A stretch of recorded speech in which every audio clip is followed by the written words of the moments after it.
નીતિ શતકનું મૂલ્યાંકન કરો. જનરલ ક્વેશ્ચન તરીકે પૂછી શકાય. નીતિ શતકનું મૂલ્યાંકન કરો. જનરલ ક્વેશ્ચન તરીકે પૂછી શકાય. નીતિ શતક તો સમજી લઈએ કે નીતિ વિષયક શ્લોકો આપણને આપ્યા છે. નીતિ સમજાવવાનો પ્રયત્ન કર્યો છે. નીતિ એટલે કઈ રીતે જીવવું, કઈ રીતે આપણા સિદ્ધાંતો મોરલને પકડી રાખવું. હવે આ ક્યારે સમજીએ તો આ ત્યારે જ સમજીએ જ્યારે આપણને સમાજ બતાવે, કારણ કે સમાજમાં જ આપણે જીવવાનું છે. તો સમાજમાં કેવા લોકો છે એની વાત કરી છે કે સમાજ છે એ બુદ્ધ ચરિત્રમાં જ કહ્યું છે, ભિન્ન ભિન્ન મતિહ તુંડાહા. બધાની જુદી જુદી મતિ છે. જો હવે અહીંયા વિજ્ઞાન આવી ગયું, વિજ્ઞાન આવ્યું જુદી જુદી મતિમાં. જ્યારે લોમાં લઈ જાય આ વસ્તુ તો આપણે નસીબદાર છે, આપણે અહીં બધી સગવડો આપણે ત્યાં છે. FSL યુનિવર્સિટી છે સામે, 10 સેક્ટર કહેવાય કે એવું, સામે FSL યુનિવર્સિટી છે. કોઈ ગુનેગાર જુઠ્ઠું બોલતો હોય અને સામેવાળાને જ્યારે અંદાજ આવી જાય કે આ જુઠ્ઠું બોલે છે પૂછતાછમાં, તો એને FSL યુનિવર્સિટીમાં લાવે. આપણે બધા જાણીએ છીએ પેલો હીરો એક મરી ગયો, સુશાંત સિંહ રાજપૂત. ત્યારે પેલી 2 હિરોઈનોને FSL યુનિવર્સિટીમાં લાવ્યા હતા. પછી ભલે એ ગમે તે કરીને છૂટી જાય, પણ ત્યાં રિપોર્ટ સાચો નોંધાય. કઈ રીતે? FSL યુનિવર્સિટી ત્યાં હશે એવા કંઈ સાધનો, મેં તો જોયા નથી, પણ એ સાધનોમાં તમને રાખતા હશે અને પછી પ્રશ્ન પૂછતા હશે, એટલે તમારા મનમાં રહેલા પ્રશ્નો બહાર આવે.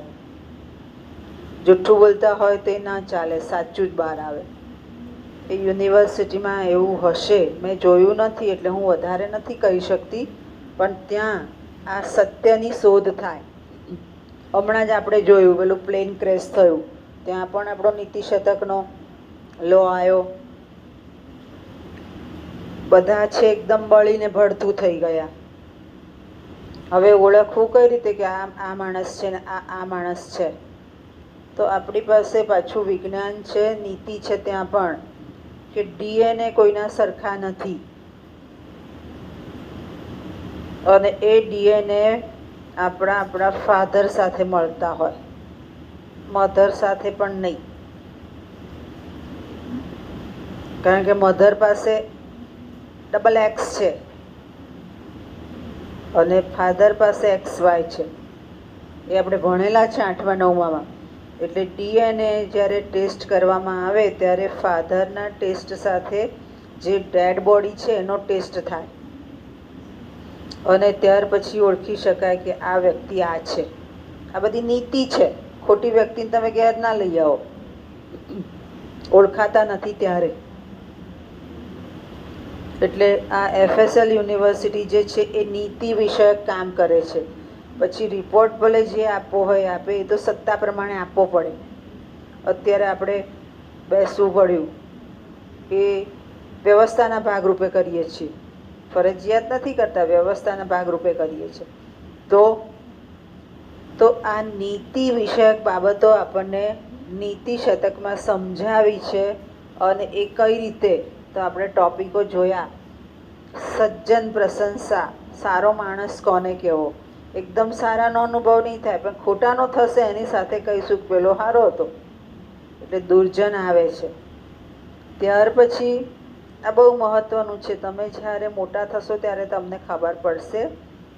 જેમ જેમ તમારું ભણતર વધતું જશે, શિક્ષણ, એની સાથે સાથે તમારી કેળવણી વધતી જશે. એટલે તમે નાની નાની વસ્તુઓમાં નહીં પડો, મોટો ગોલ રાખશો આગળનો. એટલે વિદ્યામયમાં આપણને બતાવ્યો છે કે શિક્ષણ એ દરેક પળે જરૂરી છે. તમે બહાર જાઓ તો ખાસ, અને જેની પાસે હાયર એજ્યુકેશન, તમે હાયર એજ્યુકેશન જ કહેવાઓ હવે, જેમ જેમ તમે આગળ લેતા જાઓ છો એમ એમ તમારી ઇન્ટેલિજન્સી વધતી જાય છે, કેળવણી આવતી જાય છે. અને એ ક્યાં જરૂર પડે? સમાજ વ્યવસ્થામાં જરૂર પડે. ધારો કે આપણે જ છીએ, 2 સ્ત્રીઓ હોય જેને તમને લોકોને થોડી થોડી દવામાં પણ સમજ પડવી જોઈએ, થોડી થોડી, બધી નહીં. જનરલ દવાઓ આવે ને એમાં ઘરે રહેતી સ્ત્રી હોય ને એને ઇંગ્લિશ વાંચતા ના આવડે તો એ ટેબ્લેટ આપી શકશે નહીં. આપણને ખબર હોવી જોઈએ કે આપણી સાથે રહેનારને કઈ ટેબ્લેટ આપી શકાય. પેરાસિટામોલ અપાય, મેટાસિન અપાય, સેરિડોન અપાય, ડાયક્લોફોનિક અપાય. આપણે કોરોનામાં બહુ જોયું, ડોલો અપાય. હવે આ પાછું બીજી વસ્તુ આવી, મેડિકલ સાયન્સ આવ્યું કે વ્યક્તિની તાસીર પ્રમાણે જાય. હવે એ પાછું નીતિ આવી, વ્યક્તિની તાસીર કેવી? તો 3 તાસીર હોય, વાત, પિત્ત અને કફ. વાત, પિત્ત અને આપણી પાસે છે જ, બધા પાસે એક હોય જ, વાત, પિત્ત અને કફ. તમે જાઓ છો જ્યારે ડૉક્ટર પાસે, તો ડૉક્ટર તમને અહીંયા ડાબી બાજુની નસ જુએ છે, ત્યાંથી એ પકડે છે કે તમે કયા તાસીરના છો, વાત, પિત્ત કે કફના. એ પણ આપણને અહીંયા નીતિમાં સમજાવ્યું કે રાજા અને રાજનીતિ પણ કેવા હોવા જોઈએ? તો સમાજ ચાલે એવા હોવા જોઈએ. સમાજ ન ચાલે એ ચાલે નહીં. હવે ખાસ નીતિ શતકમાં આ બધું નીતિ વિષયક બાબતો કરી, તો એ સમજી કઈ રીતે શકાય?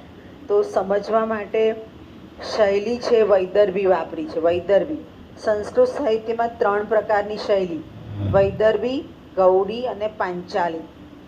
વૈદર્ભી શૈલી છે એ સંસ્કૃત ના જાણતો હોય એ પણ સમજી શકે એવી હોય. આપણે બધા શ્લોક સમજી શકીએ છીએ. અને અહીંયા મુક્તક છે પાછું. મુક્તક એટલે એક સ્વતંત્ર શ્લોક, બીજા શ્લોકમાં એનું કન્ટિન્યુટી નથી હોતી. અને પછી ઉપદેશ આપવો કઈ રીતે? તો ઉપદેશ એવી રીતે આપવો કે ઉદાહરણ દ્વારા સમજાવવું. એ પણ નીતિ શતકમાં છે કે ઉદાહરણ દ્વારા સમજાવ્યું છે. અને ઉદાહરણ પણ કેવું? તો કે સરળતાથી સમજી શકાય એવું. ધારો કે તમે વાંચવા નથી બેસતા તો તમને એમ કે વાંચવા બેસતી હોય તો બેસ, નપાસ થઈશ તો તમે નહીં બેસો. પણ તમને એમ કે વાંચવા બેસો, તમારું ભવિષ્ય સારું થશે, તો તમે બેસી જાશો. એટલે ઉદાહરણ આપવાની પણ એક પદ્ધતિ હોય. એ પદ્ધતિ એ મુક્તક કહેવાય. મુક્તક જે છે એ મુક્તકની વાત નીતિ શતકમાં જાળવેલી છે. એટલે સામેવાળા માણસને જે કહેવું છે એને સમજી શકાય છે. અને નીતિ વિષયક શ્લોકો ઉદાહરણ દ્વારા બહુ સુંદર રીતે આપણને સમજાવે, વૈદર્ભી શૈલીમાં સમજાવ્યા છે. ખ્યાલ આવી ગયો? સમજ પડી ગઈ? જનરલ ક્વેશ્ચન તરીકે પૂછી શકાય.